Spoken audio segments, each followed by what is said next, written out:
ఇప్పుడు ఇల్లు ఖాళీ చేయించి రోడ్డున పడేద్దాం అనుకుంటే వెంటనే వెళ్ళి సంతోష్ ఇంట్లో చేరింది. ఇదంతా చూస్తుంటే యాదగిరి చెప్పినట్టుగా చైత్రకి టైం కలిసొస్తున్నట్టుగా అనిపిస్తోంది. రాకూడదు,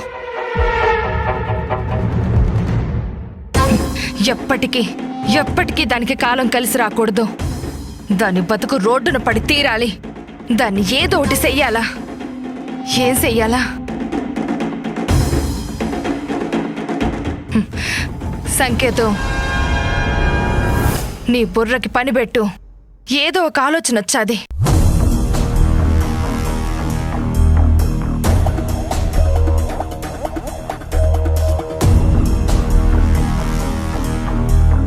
వాళ్ళని ముందు ఆఫీసులో అడుగు పెట్టకుండా చెయ్యాలా.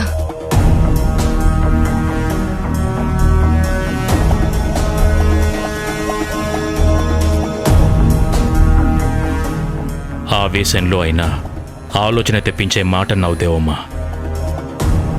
ఆలోచన వచ్చుండదా? ఏందది? అప్పుడు జై విషయంలో నేను ఫ్లాప్ చేసిన ఐడియాని ఇప్పుడు చైత్ర విషయంలో సక్సెస్ చేయాలి. అర్థమయ్యేలా చెప్పు సంకేతు, ఏంది ఐడియా? 2 నెలల వరకు తీసేయకూడదన్న రూల్తోనే చైత్ర మళ్ళీ ఆఫీసులో చేరింది కదా? అవును, అయితే అప్పుడు అదే 2 నెలలలోపు వాళ్ళ వల్ల కంపెనీకి ఏదైనా నష్టం జరిగితే ఆ క్షణమే ఉద్యోగంలోంచి తీసేసే రైట్స్ ఆ కంపెనీకి ఉంటాయి.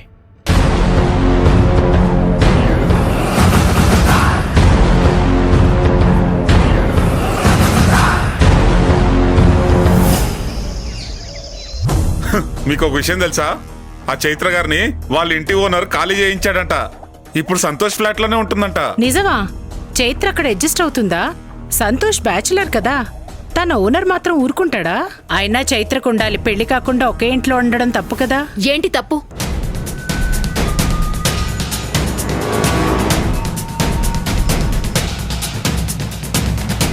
చెప్పండి, ఏంటి తప్పు?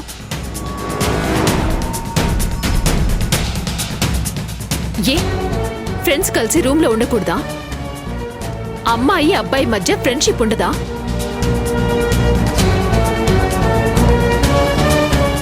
ఒక రూమ్ లో అన్నా చెల్లెళ్ళున్న ఇలాగే అనుమానిస్తారా?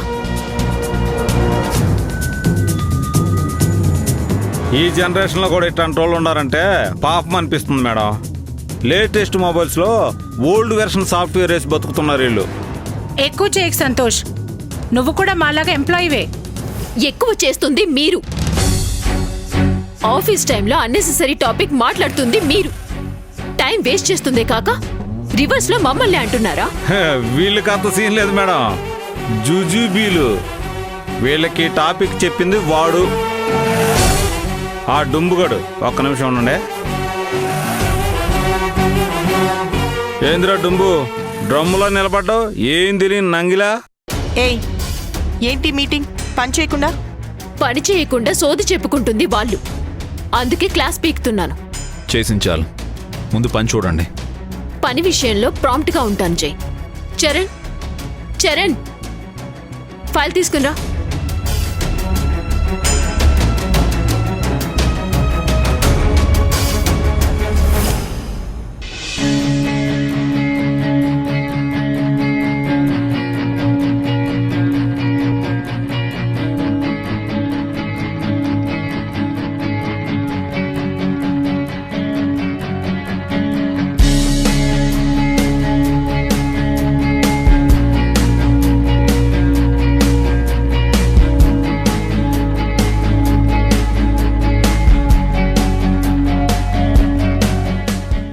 అదమ్మా మ్యాటర్.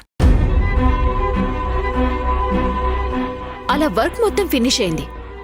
నాన్న, ఒక ఫైల్ మీ టేబుల్ మీద కూడా పెట్టాను.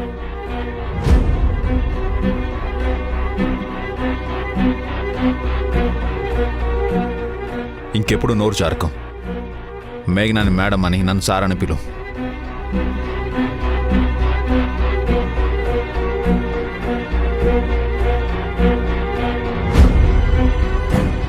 కమ్ మేఘ్నా.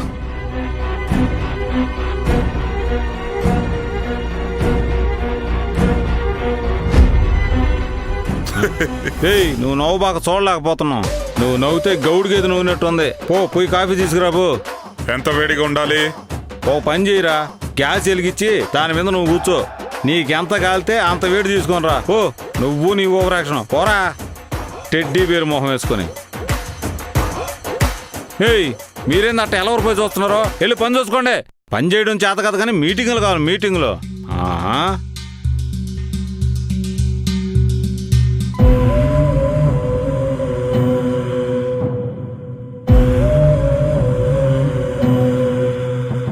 నువ్వెందుకు మేఘనా డల్ అయ్యా? ఇంకా చైత్ర మీద కోపం రావడం లేదు జై. ఇది నిజమా లేక పీడకల అన్నట్టుంది. మన కూతురు కాదని తెలిసినా, తను మనల్ని నమ్మించి మోసం చేసినా, చైత్ర మన కూతురు అని తెలిసినప్పుడు కలిగిన ఫీల్ దేవమ్మ విషయంలో కలగలేదు. ఏదో వెల్తిగా ఉంది జై. Something is wrong. అదేంటో అర్థం కావడం లేదు. చూడు మేఘనా, నీ బాధ నేను అర్థం చేసుకోగలను. నిజానికి నాకు అలాగే ఉంది. కానీ నిజమేంటో దాన్ని మనం నమ్మాలి. అర్థం చేసుకో, చైత్రాన్ని మనం బలవంతంగా 2 నెలలు భరిస్తున్నాం అంతే. చైత్ర ఇలా ఎందుకు చేసింది జై?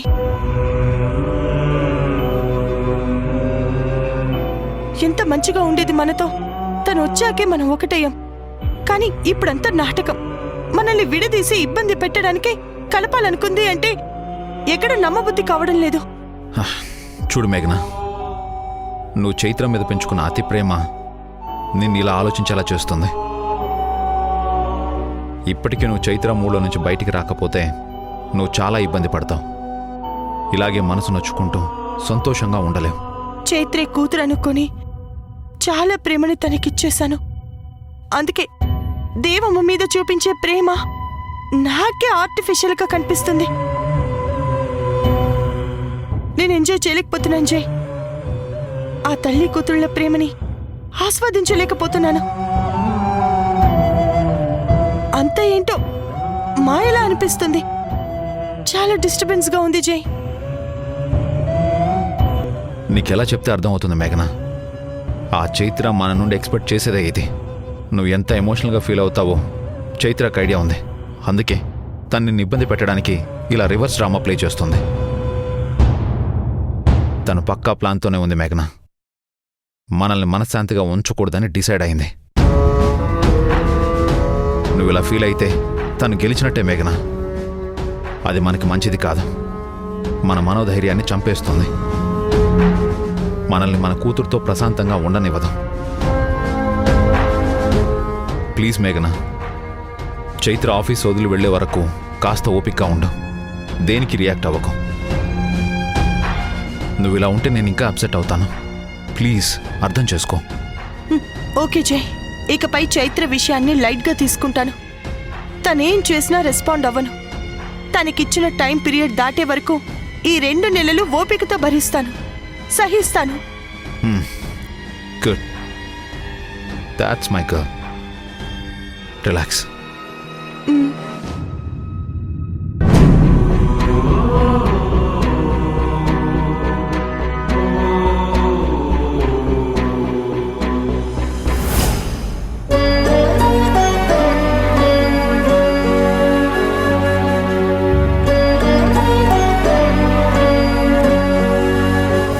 ఎందుకు ఈ పంతం?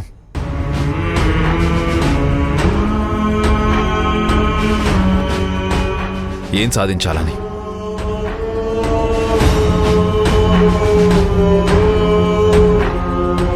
నువ్వు ఎన్ని రకాలుగా ప్రయత్నించినా మమ్మల్ని ఇంకా మభ్య పెట్టలేవు. నువ్వెలా చేసినా నీ మీద మాకు తిరిగి నమ్మకం కలగడం అనేది జరగని పని. నువ్వు ఇబ్బంది పడుతూ మమ్మల్ని ఎందుకు ఇబ్బంది పెట్టడం? వెళ్ళిపోవచ్చు కదా.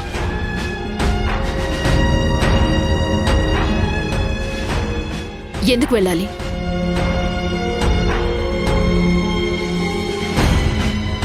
నేనే తప్పు చేయలేదని నాకు తెలుసు.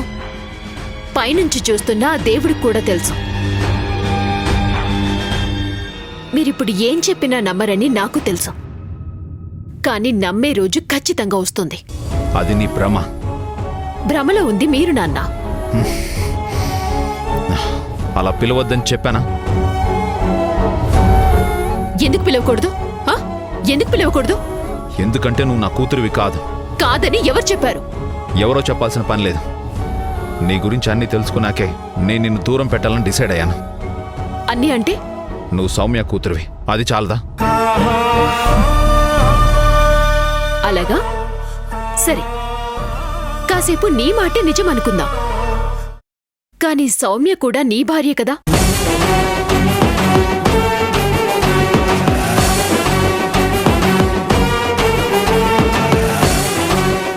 నువ్వే తన మెడలోనూ తాళి కట్టావు కదా. నేను తన కూతుర్ని అయితే నా తండ్రివి కూడా నువ్వే కదా.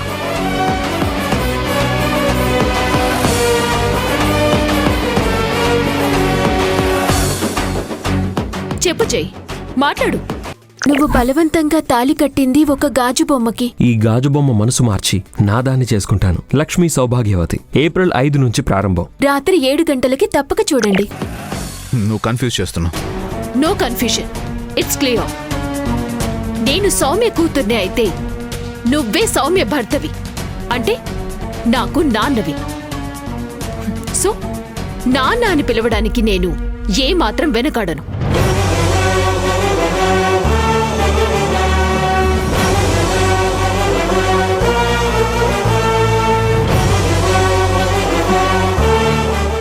ఓకేనా నాన్న?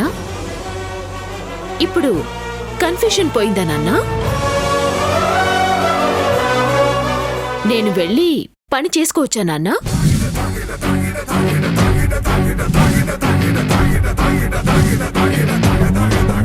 చెప్పండి నాన్న, వెళ్ళొచ్చా? ఇంకేమైనా డౌట్స్ ఉన్నాయా నాన్న? డౌట్స్ ఉంటే చెప్పండి నాన్న, తీరిగ్గా తీర్చేసే వెళ్తాను.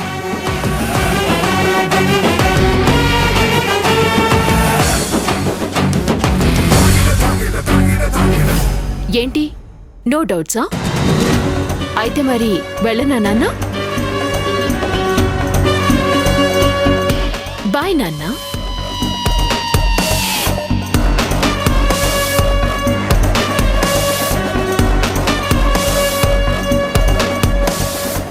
కానీ సౌమ్య కూడా నీ భార్య కదా, నువ్వే తన మెడలోనూ తాళి కట్టావు కదా. నేను తన కూతుర్ని అయితే నా తండ్రివి కూడా నువ్వే కదా. నువ్వే సౌమ్య భర్తవి. సౌమ్య అంటే నాకు నాన్నవి.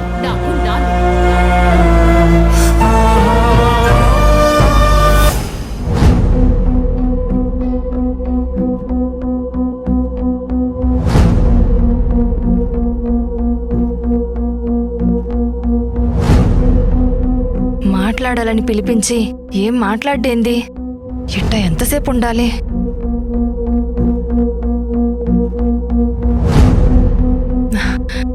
ఆగిపోయిన పెళ్లి గురించి ఆలోచిస్తున్నావా చరణ్?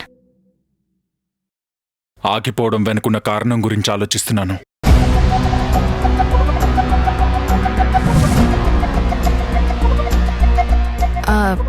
చైత్ర గురించా? కాదు, నా ప్రేమ గురించి. ఏందీడు తేడాగా మాట్లాడుతున్నాడు? మన ప్రేమకి ఈ పెళ్ళి ఆగిపోవడానికి ఏంటి సంబంధం? ప్రేమ గురించి అందరూ గొప్పగా చెప్తుంటారు. స్వచ్ఛమైన ప్రేమకి ఓటమి ఉండదంటారు. కానీ ఆ ప్రేమ ఈరోజు మనల్ని ఎందుకు ఓడించింది?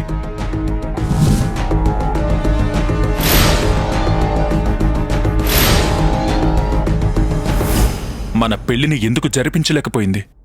అంటే నా ప్రేమలో ఏదైనా లోపం ఉందా అని డౌట్ వస్తుంది దేవి. నా పగకి నీకు ఏ సంబంధము లేదు శరణ్.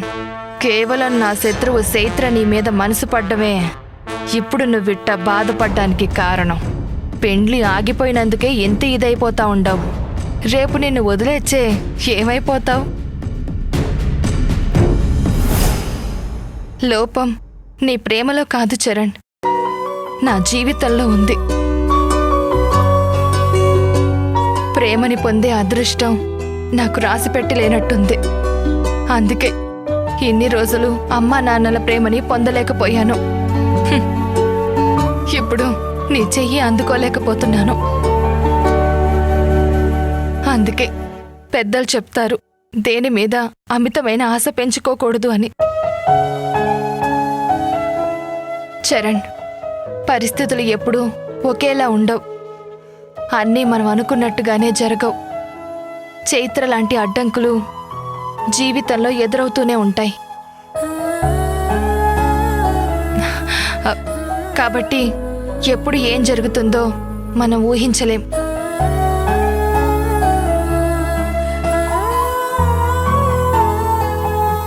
అంటే ఏంటి దేవి? ప్రేమించిన అమ్మాయితో జీవితం పంచుకోవాలని కూడా ఆశపడకూడదా? ఆశ నిజమైతే జీవితం అందంగానే ఉంటుంది. కానీ అదే ఆశ నెరవేరకపోతే ఆ జీవితం అందవికారం అవుతుంది. జీవితం అందంగా ఉండాలని నేను కోరుకుంటున్నాను. ఆ కోరిక నెరవేరే వరకు ఎదురు చూస్తూనే ఉంటాను. యాడ దొరుకుండావురా నాకు? రేపొద్దున నిజం తెలిచ్చే నీ గుండె బద్దలవుతాదని నిన్ను ముందుగానే సిద్ధం చేయాలని నేను అనుకుంటా ఉంటే నువ్వదే కావాలని కోరుకుంటా ఉండవు. నేను చెప్పేది నేను చెప్తా ఉండా. ఇంకా నీ కర్మ నువ్వు అనుభవించు.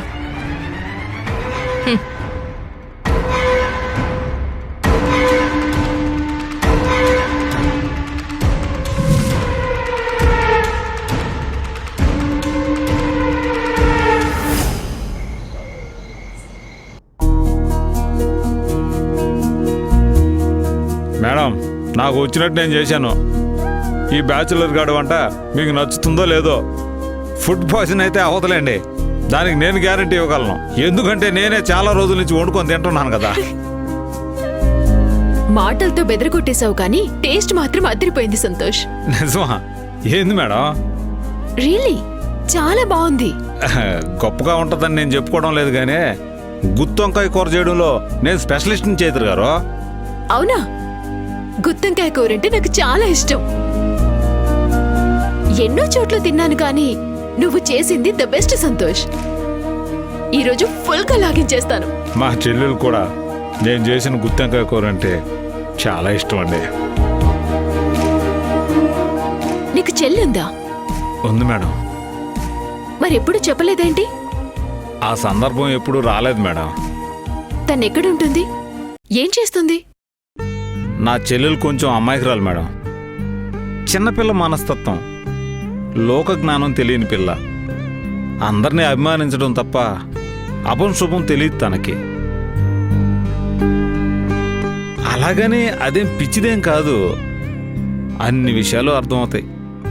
కానీ ఎమోషన్ అయినప్పుడు మాత్రం ఫిట్స్ వస్తాయి. అయ్యో, అలాగా? దాని అమాయకత్వం చూసి స్కూల్లో తోటి పిల్లలందరూ ఎగతాళి చేసేవాళ్ళు. ఆ బాధ తట్టుకోలేక తరచుగా తనకి ఫిట్స్ వస్తూ ఉండేది. తన్నట్ట చూసినప్పుడల్లా నాకు చాలా బాధేసేది మేడం. అందుకే నా చెల్లికి చదువు లేకపోయినా పర్లేదు, ఆరోగ్యంగా ఉంటే చాలు అనుకుని మధ్యలోనే స్కూల్ మానిపించేసిన. దానికి పెళ్లి చేద్దామని చూస్తున్నాను, కానీ తనకున్న ప్రాబ్లం వల్ల నా చెల్లెల్ని చేసుకోవడానికి ఎవరు ముందుకు రావడంలే. మరి మీ అమ్మా నాన్న? మా చిన్నప్పుడే మేమిద్దరం మా పెదనాయన వాళ్ళ దగ్గరే పెరిగినాం మేడం. ప్రస్తుతానికి నా చెల్లెల్ని వాళ్ళ దగ్గరే ఉంచున్నాను. శాలరీ రాగానే తన మందులకి ఖర్చులకి కొంత డబ్బు పంపిస్తుంటాను.